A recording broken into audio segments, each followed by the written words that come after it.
All right, I'm live. Look at this. YouTube.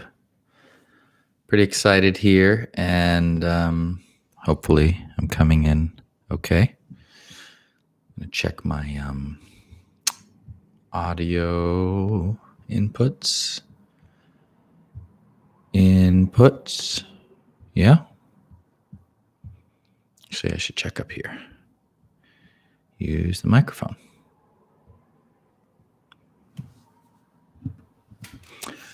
All right, well, YouTube Live. What am I doing here? This is Nathan of Guardian Project, and honestly, was just uploading some other videos to our channel. I was like, oh, YouTube Live. We never do that. So maybe I should give it a shot and see what's possible.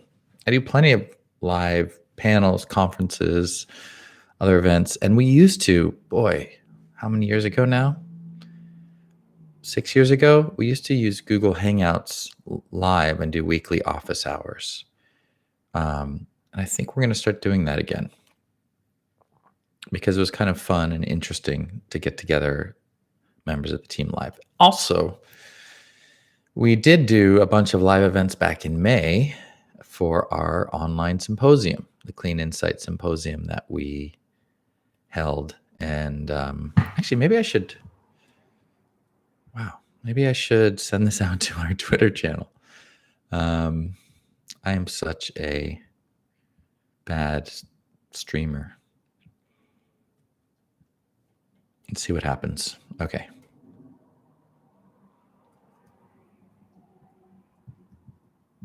That's on my personal channel. And I'm going to put this on the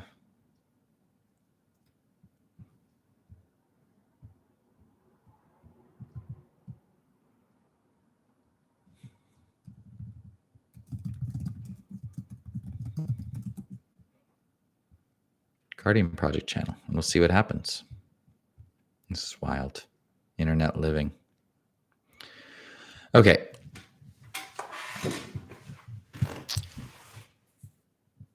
So I was, a bunch of stuff is going on. Happy 2021. We do have a podcast, if you haven't seen our podcast, and actually we've been putting some energy in there and some new episodes coming. So guardianproject.info/podcast is another place we've been putting energy. And we've been making videos on YouTube, mostly like tutorials, short videos, updates, and we're going to keep working on that for different apps we're supporting. Oh, wow, I have 3 people. So exciting. Hey, everybody, let me know if this is working. I feel like the sound is not, but maybe the sound's okay. Let me know if you can hear me loud and clear. So we have our podcast. We've been making videos.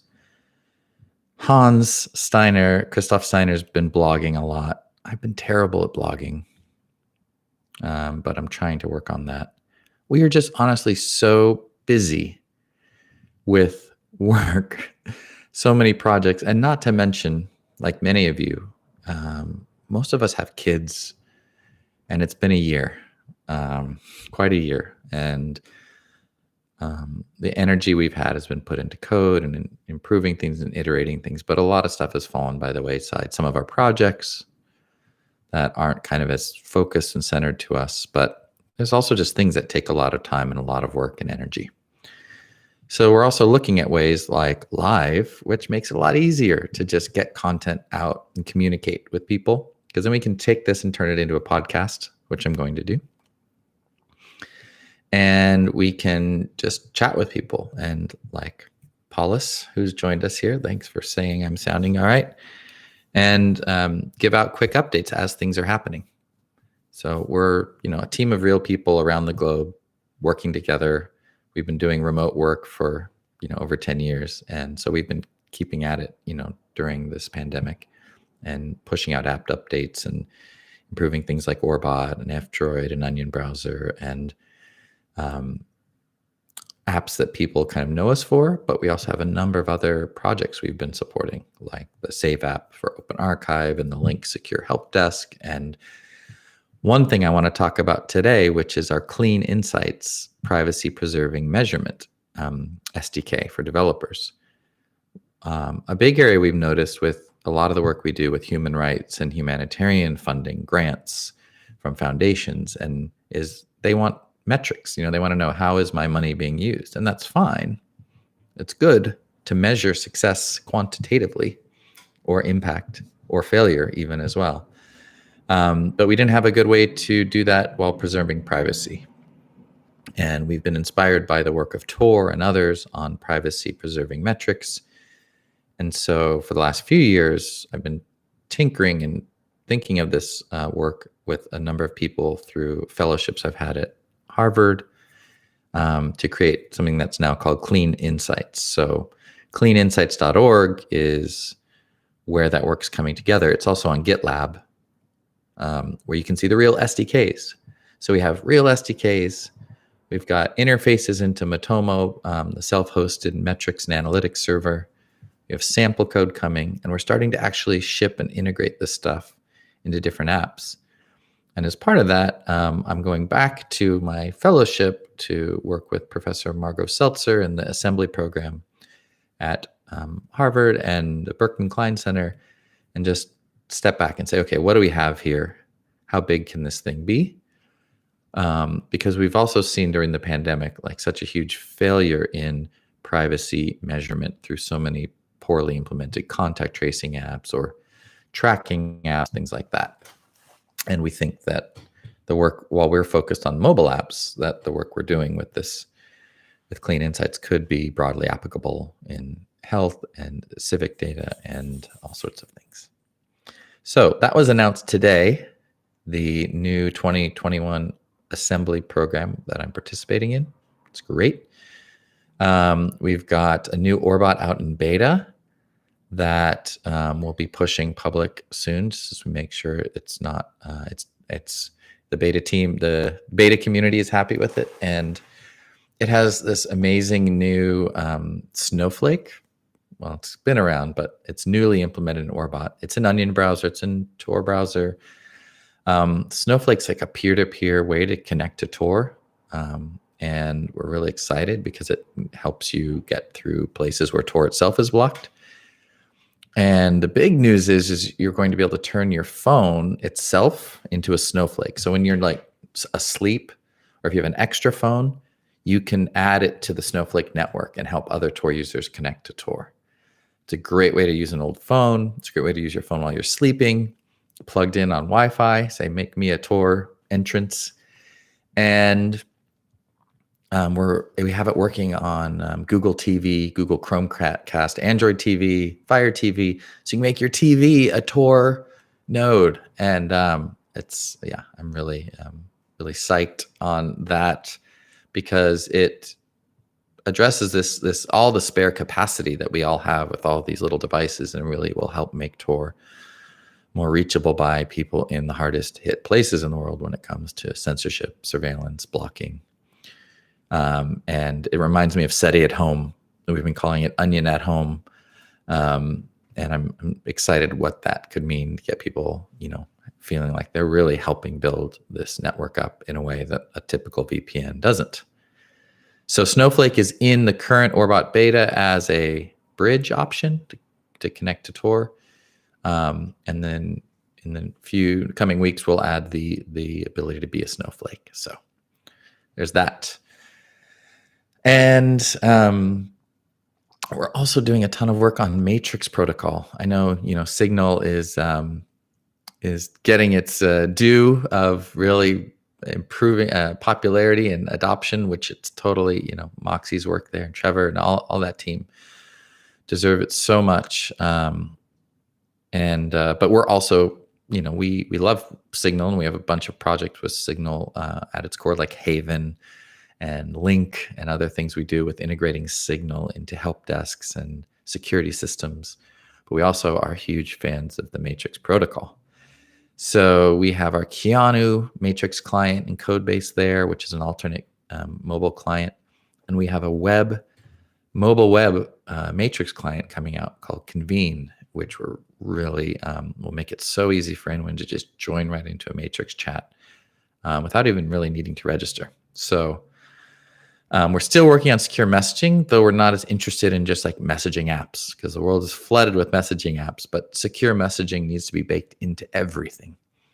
And that's why we've been working on this link help desk with our partners at the Center for Digital Resilience.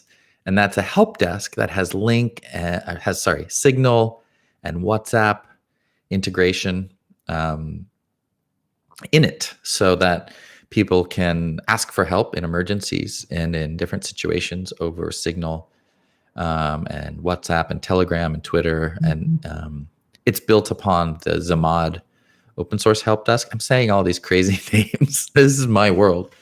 My world is like so many crazy code names and projects and people, but it's all real and it all, is out there and working. And, we've got a lot of people using our work in different ways. Did I mention F-Droid?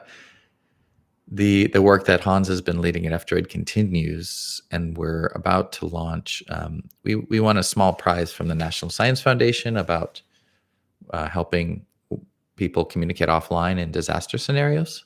We didn't get the first prize, but we got I think fourth prize, and it was enough to help improve F-Droid to work in offline app stores, right? And so we're launching the results of that work that makes F-Droid work with thumb drives. So you can do a SneakerNet app store, and it works better with hotspots. So if you build an offline mesh or hotspot network, and it works better nearby sharing of apps and content. So you can share not just apps, but map data. So you could build an entirely offline thumb drive app store with all the map data you would need for an offline map app, for instance. So that work it's already in the latest F-Droid app at fdroid.org, but we're going to be releasing tutorials. So that goes back to the beginning. Why am I live streaming?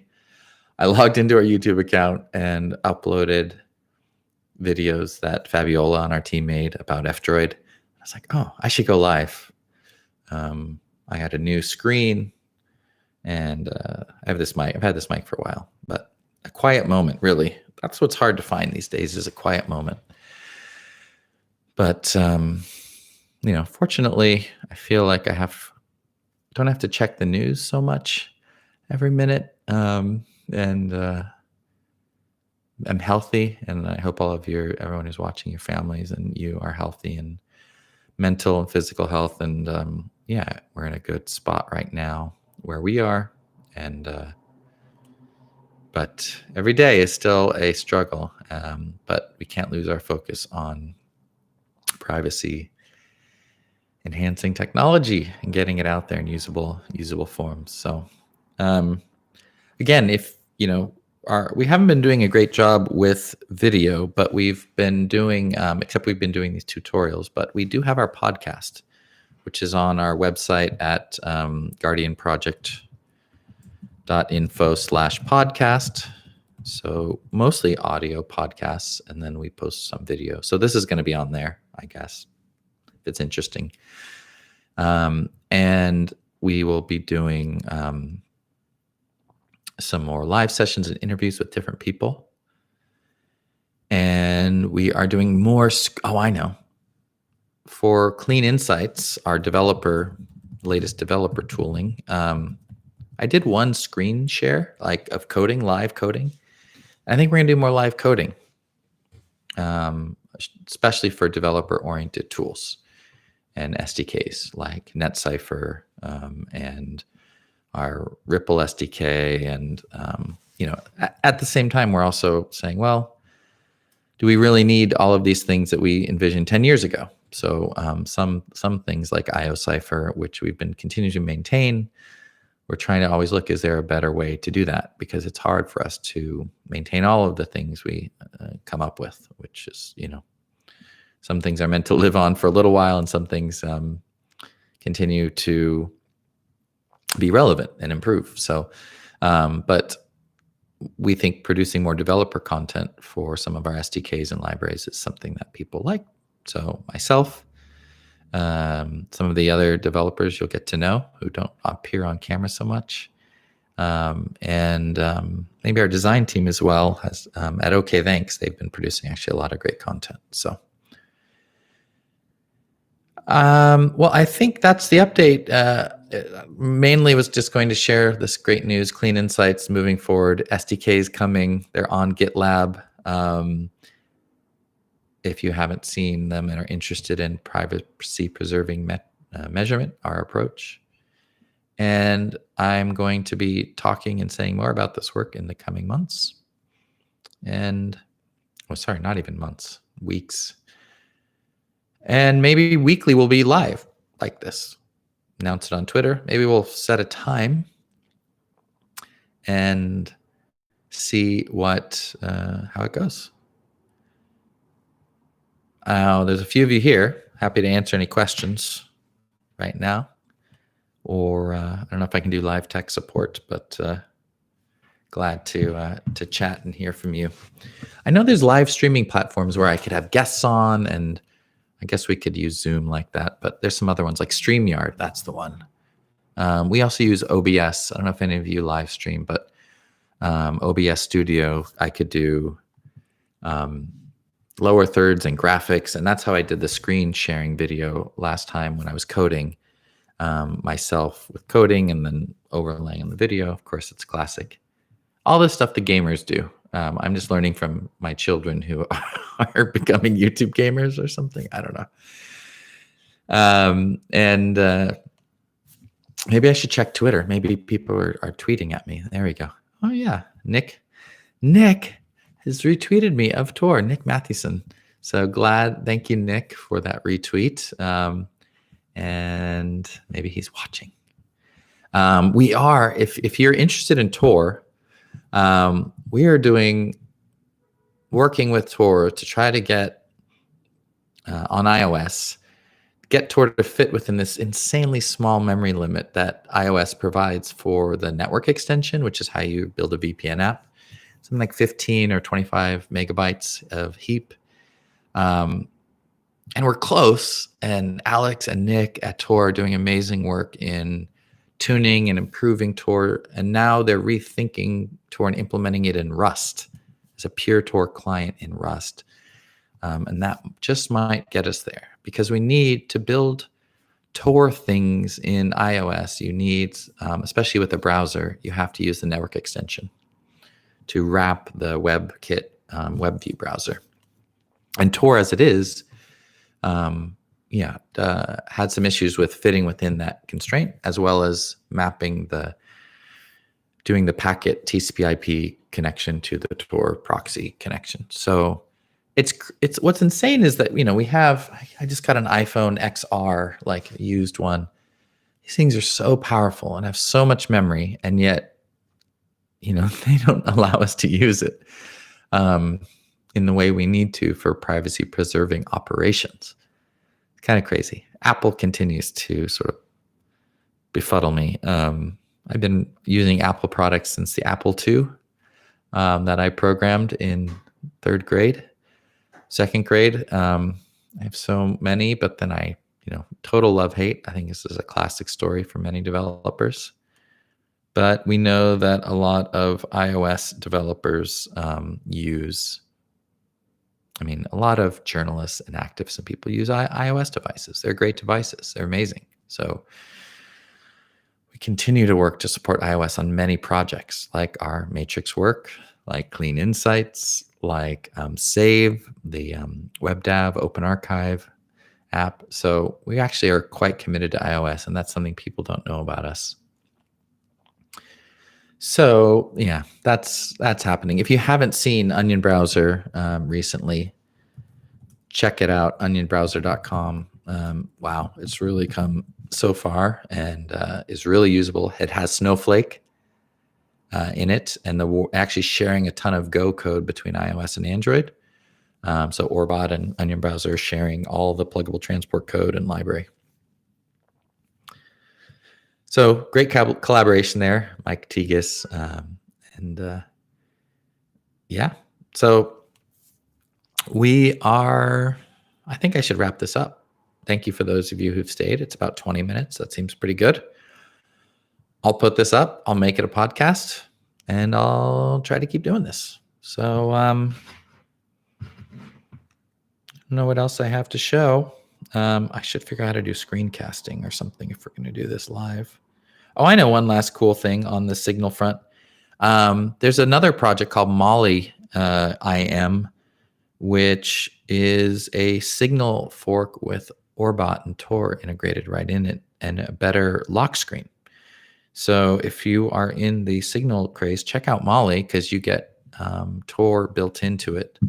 And I believe it is on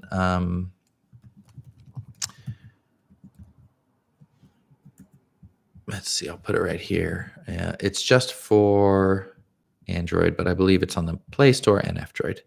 So I've been pretty excited about that. And it lets you have a second signal number. So you can have signal, and then you have Molly running with a different number over Tor. Different identities, burner identity, kind of primary identity. It works well for me because I want to have my private personal signal and then be able to give out a public number that's not tied to my SIM card. It's a really important use case because once you give out your phone number tied to your SIM card, lots of bad things can start happening, or the same number you're using for your bank or for any kind of two-factor or things like that. So the idea of having a second signal instance over Tor that is with a virtual number, very attractive idea. So check out Molly. It's not our app, but it's awesome. And I'll wrap it up there. So thanks for joining us. I'm going to end the stream. Take care. Every week we'll be back. All right. Stay safe. Stay secure. Wear a mask. Wash your hands. I don't have my mask.